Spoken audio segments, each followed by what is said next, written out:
Goeiemôre vriende, vandag is donderdag 6 November 2025. Mag julle sommer net 'n lekker dag hê vandag.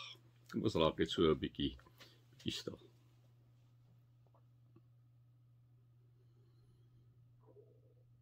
Ek glo in God die Vader, die Almagtige, die Skepper van die hemel en die aarde.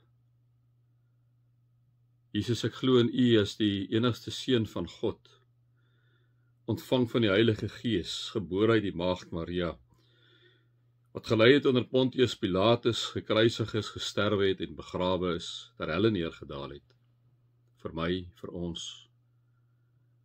Opgestaan het uit die dood, opgevaar het na die hemel, vanwaar U aan die regterhand van God sit, die Vader, vanwaar hy sal kom om te oordeel die wat nog lewe en die wat reeds gesterf het. Heilige Gees, ek glo in U as die Gees, die derde persoon van die drie-eenheid, God, die Heilige Gees. Ek glo in 'n heilige, algemene Christelike kerk, die gemeenskap van gelowiges waar ons U saam aanbid met al ons gawes en talente. Ek glo in die opstanding van alle mense eendag. Ek glo in die opstanding van Jesus Christus inderdaad uit die dood. Ek glo in 'n ewige lewe. En ek glo in die vergifnis van sondes, wat die kern van die evangelie is, omdat Vader U vir Jesus gestuur het, om in ons plek vir ons sondes te kom sterwe. U het ons kom vergewe, Here. Dankie daarvoor. Amen. Vriende, mag daar vir julle genade en vrede en oorvloed wees, omdat julle God ken, Jesus ken en die Heilige Gees ken.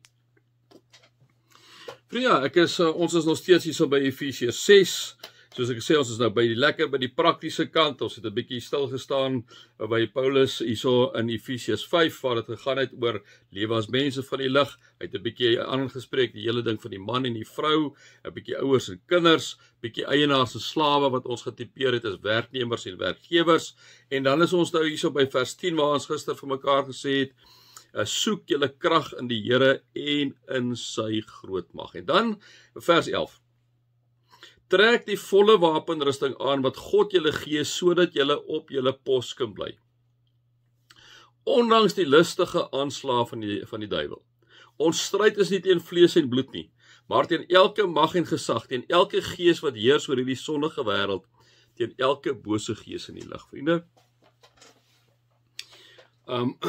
daarom kom sê Paulus, hy sê julle moet die volle wapenrusting van God aantrek, sodat ons kan weerstand bied in die dag van onheil, nadat julle die stryd tot die einde toe gevoer het, nog op julle pos kan bly, kom sê Paulus, sodat ons nog op ons pos kan bly. Nou, vriende, ek wil net by hierdie een gedagte stil staan. Dit is so, liewe vriende, dat die aanslag wat kom, is nie 'n stryd teen vlees en bloed. Dit is teen die bose geeste in die lig. En vriende, as hoe meer en hoe meer ek luister, na mense oor die media, waar wie dit ook al is, wat anti-Christus is. Nie net, party sal nog sê, ja, maar hulle glo in Jesus en so aan. Of hulle glo dat daar is so iemand soos Jesus, maar hulle glo nie regtig dat hy God is nie. Vriende, die oomblik wanneer daai goed inkom, dat julle weet, dit word nie gedryf deur God nie, dit word gedryf deur die boosheid in die lewe, né? Jesus is die weg, die waarheid in die lewe. Vriende, 2025 jaar terug is Jesus gebore. Ons vier dit nou in hierdie adventtyd weer. Daar is die hoeveel bronne daar, enorm baie bronne opgeteken, getuienisse by getuienis. En vriende, baie van die mense wat anti-Christus is die hele tyd besig om daai goed aan te val, né? Om daai bronne aan te val. Hulle wil hulle eie ding verdedig, maar hulle val daai bronne aan die hele tyd. Hulle probeer dit diskrediteer. Ongelukkig, vriende, en selfs met as ons na die wetenskap kyk, bevestig die wetenskap, as jy 'n groot hoeveelheid aantal bronne kry, die tydspan van die jaar, jare nogal kleiner as, kom ons sê, 30, 40, 50 jaar, is die autentiekheid daarvan eintlik totaal gewaarborg. So as ek en jy kyk na die Bybel, is die Bybel absoluut autentiek binne in sy kontekste geskryf, uit die aard van die saak.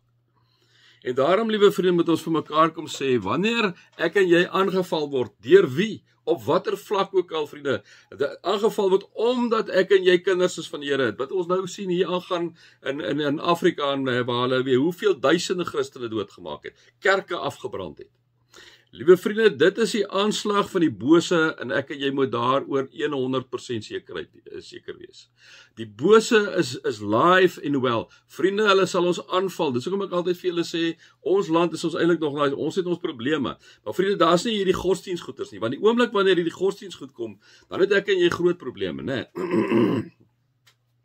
En daarom het ons is Paulus so wanneer hy kom sê, ons stryd is nie teen vlees en bloed nie, maar teen elke mag en gesag, teen elke gees wat heers oor hierdie sondige wêreld, teen elke bose gees in die lig. En vriende, ek en jy moet dit besef, waar ek en jy by die werk staan, jy help nie, jy kyk na Piet en Jan en Koos nie. Die duiwel gebruik en baie keer vir Piet en Jan en Koos, hy het my ook gebruik. Hy het vir Petrus gebruik om Jesus van die lydenspad af te kry. So ek en jy moet wakker wees wanneer ons met mense omgaan en daar's moeilikheid daar. Kyk net, evalueer, staan 'n bietjie terug en sê, Here, is dit nou Piet of Sandra of is dit nou sy of is die duiwel besig om haar te gebruik? Want dit kan ook gebeur. Net soos wat hy Petrus gebruik het om vir Jesus van sy weg af te kry. Maar vriende, boonbehalwe die mense wat nog kinders van die Here is, die duiwel baie keer gebruik om 'n bietjie ver van die Here af is, kry jy definitief aanvalle teen die feit dat daar 'n drie-eenheid is. God die Vader, God die Seun, God die Heilige Gees. Kom daar 'n geweldige stryd, liewe vriende, omdat ons glo dat Jesus is die weg, die waarheid en die lewe. Ons val nie ander mense aan nie, hulle val ons baie keer aan. It's amazing, né? So die stryd is daar, liewe vriende, die aanslag is daar, en die aanslag, inderdaad, as ons nou Openbaring gaan kyk, wat 'n meer dokument amper half op sy eie is, né, moet ons vir mekaar kom sê, vriende, ek en jy gaan aangeval word. Die bose wil nie hê dat ek en jy vir Jesus moet aanvaar en moet aanbid as die alkanaal na die Vader toe nie. Mag die Here ons help, vriende, dat ons hierdie stryd eintyd sal volvoer, né?